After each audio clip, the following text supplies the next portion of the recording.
ये simple pendulum है।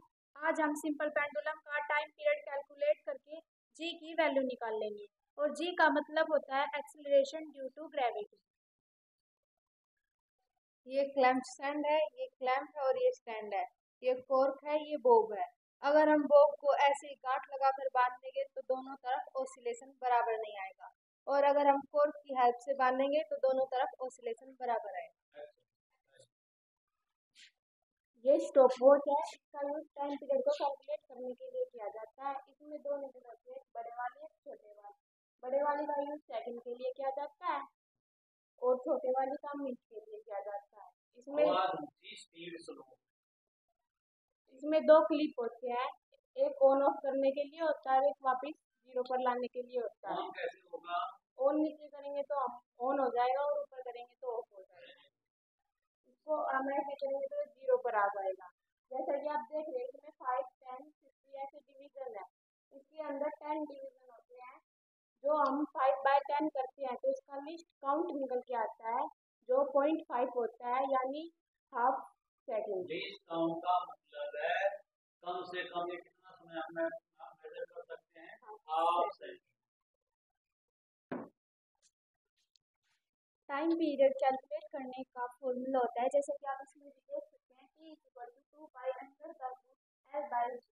जो हमारी इफेक्टिव लेंथ होती है उसे हम एल बोलते हैं। जैसे कि आप इस क्लैंप स्टैंड में देख सकते हैं कि जो हमारी लेंथ ऑफ थ्रेड है, ये धागे की लंबाई, उसको हम लेंथ ऑफ थ्रेड बोलते हैं, जो हमारी एल होती है। हाइट ऑफ हुक को हम एच बोलते हैं।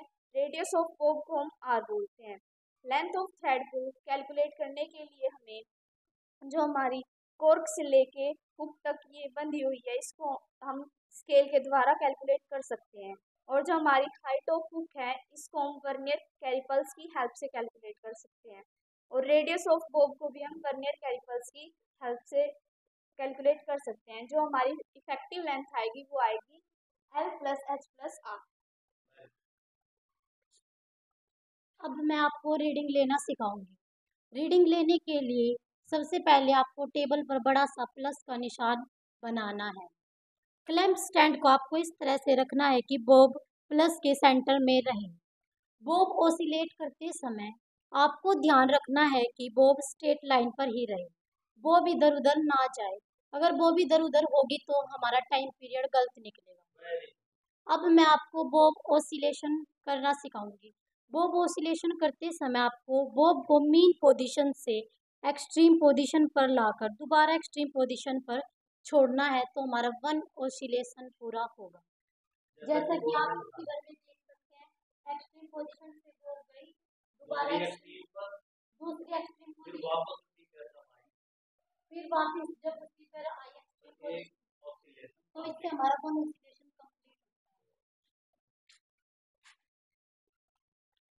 अब मैं आपको बताऊंगी कि जब हम रीडिंग लेते हैं तो हम एक ऑसिलेशन की रीडिंग क्यों नहीं लेते, बल्कि उसकी जगह 10 ऑसिलेशन की रीडिंग ही क्यों लेते हैं। कई बार क्या होता है कि जो एक्सपेरिमेंटलिस्ट होता है वो ना बॉब को पहले छोड़ देता है और स्टॉप वॉच को बाद में स्टार्ट करता है, या स्टॉप वॉच को पहले स्टार्ट कर देता है और बॉब को बाद में छोड़ता है, जिसकी वजह से हमारी वो उसकी रीडिंग अलग अलग निकल के आती है। एक ही एक्सपेरिमेंट पे एक ही ऑब्जर्वेशन की रीडिंग अलग अलग आती है, इसको रैंडम एरर कहते हैं। और इसी को रैंडम एरर कहते हैं। हम इस रैंडम एरर को दूर करने के लिए 10 ऑसिलेशन की रीडिंग लेते हैं। हम 10 ऑसिलेशन की रीडिंग 3 बार लेते हैं, 3 सेट लेते हैं, जैसा कि आप इसमें भी देख सकते हैं।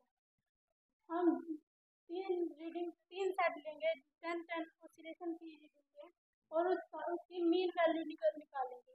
जो हमारी मीन वैल्यू निकल के आएगी उसी को हम अपनी ट्रू वैल्यू मानते हैं। उसको यहाँ से हमारा टी की ट्रू वैल्यू निकल के आएगी, उसको हम फार्मूले में पुट कर देंगे। हमें एल तो पहले से ही पता था, टी अब निकल गया तो हमारी जी की वैल्यू निकल के आ जाएगी। अब हम ये देख रहे हैं कि सिंपल पेंडुलम में क्या क्या इफेक्ट आते हैं अगर हम सॉलिड बॉल को होलो बॉल में कन्वर्ट कर देंगे सेम रेडियस में, और जब हम सिंपल पेंडुलम को किसी स्पेसशिप एक एक क्वेश्चन अगर हम सिंपल पेंडुलम का सॉलिड बॉब होलो बॉब से रिप्लेस कर देंगे तो रेडियस सेम रेडियस का, तो उस पर क्या टाइम इफेक्ट पीरियड होगा? में कोई इफेक्ट पड़ेगा? नो, टाइम पीरियड पर इसका कोई इफेक्ट नहीं क्यों नहीं होगा, पड़ेगा? क्योंकि वो मास पर डिपेंड होलो बॉब। मामले में देख सकते हैं आप फॉर्मूले में देख सकते हैं कि टाइम पीरियड मास पे डिपेंड नहीं करता, तो इसलिए अगर और जी पे डिपेंड इफेक्टिव लेंथ जी पे डिपेंड करता है, और जी पर डिपेंड कर रहा है। और अगर हम उसे वो सिंपल पेंडुलम को अगर हम सिंपल पेंडुलम को स्पेस में ले जाएं तो टाइम पीरियड में क्या इफेक्ट पड़ेगा? स्पेस में हम जब देखते हैं, आप देखते हो कैसे रहते हैं हम क्या, क्योंकि वहाँ पे जी होता है, वो जो जी है उसको घुमाने में नहीं लगाता है, तो स्पेस के अंदर जी है ही नहीं, तो जी नहीं होगा तो G equal to under 2 pi under root L by G है, तो जी को जीरो कर देंगे तो जी इंफिनिटी आ जाएगा। इंफिनिटी टाइम पीरियड का मतलब ऑसिलेट ही नहीं जाएगा। ऐसे ही सिंपल पेंडुलम को जब हम इक्वेटर से पोल ले जाते हैं तो पसंद पड़ेगा, जब हम इक्वेटर से पोल पे ले जाते हैं तो जी की वैल्यू बढ़ जाती है, एक्सेलरेशन की ग्रेविटी की वैल्यू बढ़ती है इक्वेटर से पोल पे जाने, तो ऐसी सिंपल पेंडुलम को इक्वेटर से पोल पे ले जाएंगे तो टाइम पीरियड घटेगा, और वाइस वर्सा उल्टा हम पोल से इक्वेटर पे लाएंगे तो टाइम पीरियड बढ़ेगा क्योंकि जी की वैल्यू बढ़ेगी। ऐसे ही सिंपल पेंडुलम को किसी लिफ्ट में ऊपर नीचे ले जाते हैं, वाला क्वेश्चन आप लॉज ऑफ मोशन से करेंगे जाएंगे, मोशन इन अ लिफ्ट, तो जब लिफ्ट ऊपर एक्सेलरेशन से जाती तो वेट बढ़ जाता है, तो जी बढ़ जाएगा तो टाइम पीरियड बढ़ेगा। जब लिफ्ट ऊपर रिटार्डेशन से जाती है, जब लिफ्ट में ब्रेक लगते हैं तो जी घटता है तो टाइम पीरियड बढ़ जाएगा। ऐसी लिफ्ट में ऊपर से नीचे आते पर जब वो एक्सेलरेट करेगा, लिफ्ट एक्सेलरेट करेगा तो जी घटता है तो टाइम पीरियड बढ़ेगा। ऐसे ही जब ऊपर से नीचे आकर जहाँ पे लिफ्ट रुकेगी वहाँ पे वो रिटार्ड करेगा तो जी की वैल्यू बढ़ जाएगी। पूरा आर्टिकल आप 11th की थ्योरी में पढ़ेंगे, laws of motion in a lift, effect of weight in a lift, effect on the weight of a body in a lift.